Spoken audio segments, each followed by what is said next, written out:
करवा चौथ की कथा प्रारंभ। एक साहूकार था जिसके साथ बेटे और एक बेटी थी। सातों भाई व बहन एक साथ बैठकर भोजन करते थे। एक दिन कार्तिक की चौथ का व्रत आया तो भाई बोला कि बहन आओ भोजन करें। बहन बोली कि करवा चौथ का व्रत है, चांद उगने पर ही खाऊंगी। तब भाइयों ने सोचा कि चांद उगने तक बहन भूखी रहेगी, तो एक भाई ने दिया जलाया, दूसरे भाई ने छलनी लेकर उसे ढका और नकली चांद दिखाकर बहन से कहने लगा कि चल चांद उगाया है, अर्घ दे ले। बहन अपनी भाभियों से कहने लगी कि चलो अर्घ देते हैं।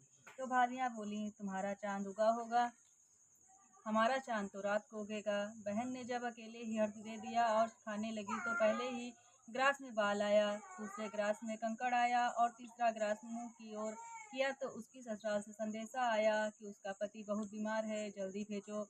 माँ ने जब लड़की को विदा किया तो कहा कि रास्ते में जो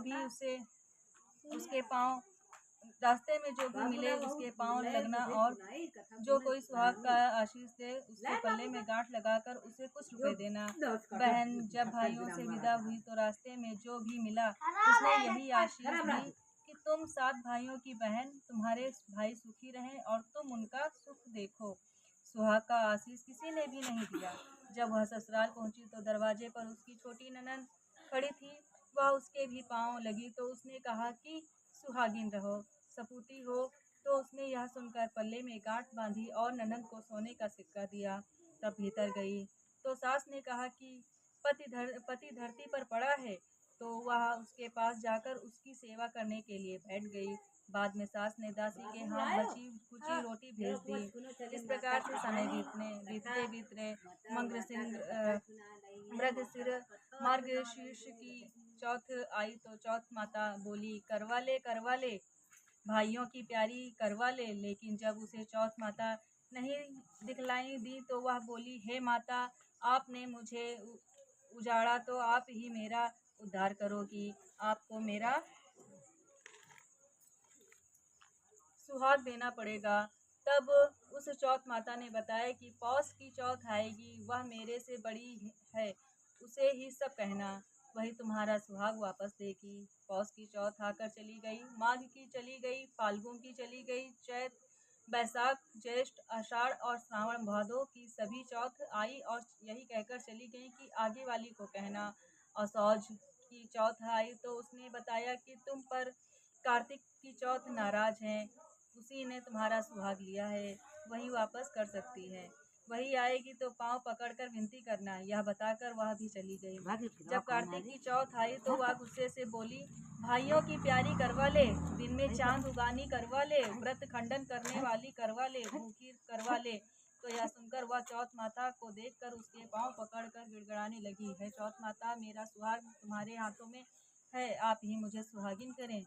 तो माता बोली पापीन हत्यारी, मेरे पाँव पकड़ कर क्यों बैठ गई। तब वह बोली कि जो मुझसे भूल हुई है उसे क्षमा कर दो, अब भूल नहीं करूंगी। तो चौथ माता ने प्रसन्न होकर आंखों से काजल, नाखूनों में से मेहंदी और टीके में से रोली लेकर छोटी उंगली से उसके आदमी पर छींटा दिया तो वह उठकर बैठ गया और बोला कि आज मैं बहुत सोया। वह बोली क्या सोए, मुझे तो 12 महीने हो गए, अब जाकर चौथ माता ने मेरा सुहाग लौटाया।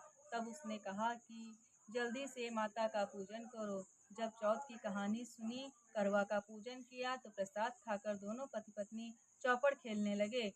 नीचे से दासी आई, उसने उन दोनों को चौपड़ पासे से खेलते देखा तो उसने सासू जी को जाकर बताया। तब से सारे गांव में यह बात प्रसिद्ध हो गई कि सब स्त्रियां चौथ का व्रत करें तो सुहाग अटल रहेगा। जिस तरह से साहूकार की बेटी का सुहाग दिया, उसी तरह चौथ माता सबको सुहागिन रखें। यही करवा चौथ के उपवास की सनातन महिमा है। करवा चौथ व्रत कथा दूसरी। अति प्राचीन काल की बात है। एक बार पांडु पुत्र अर्जुन तप करने के लिए नीलगिरी पर्वत पर चले गए थे। इधर पांडवों पर अनेक मुसीबतें पहले से ही थीं। इससे द्रौपदी ने शोक विहल हो श्री कृष्ण की आराधना की। कृष्ण उपस्थित हुए और पूछा, कहो क्या कष्ट है तुम्हें। प्रभु द्रौपदी ने हाथ जोड़कर कहा, मुझे क्या कष्ट है, यह आप तो स्वयं जानते हैं। आप तो अंतर्यामी हैं। मुझे कष्टों के बोझ से विहल कर दिया है। क्या कोई ऐसा उपाय है जिससे इन कष्टों से छुटकारा मिल सके? तुम्हारा प्रश्न अति उत्तम है द्रौपदी।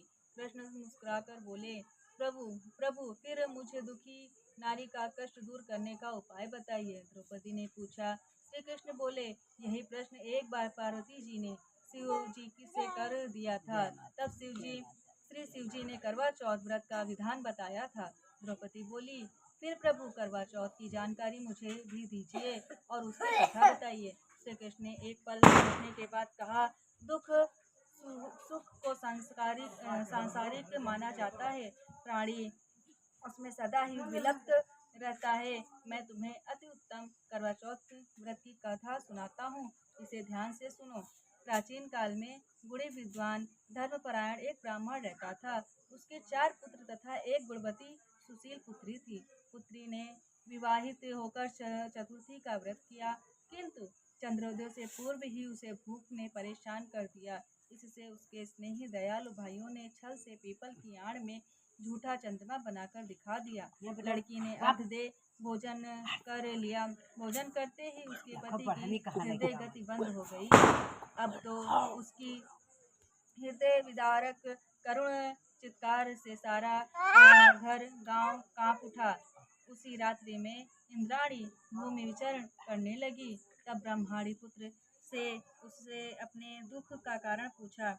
इंद्राणी ने बताया, तुम्हें करवा चौथ व्रत के दिन चौथ दर्शन से पूर्व भोजन कर लेने से यह कष्ट मिला है। तब उस लड़की ने अंजलि बांधकर विनय की कि इससे मुक्त होने का कोई उपाय बताइए। इस पर इंद्राणी ने कहा, यदि तुम विधि पूर्वक अगली करवा चौथ का व्रत करने का वचन दो तो तुम्हारा पति पुनर्जीवित हो जाएगा।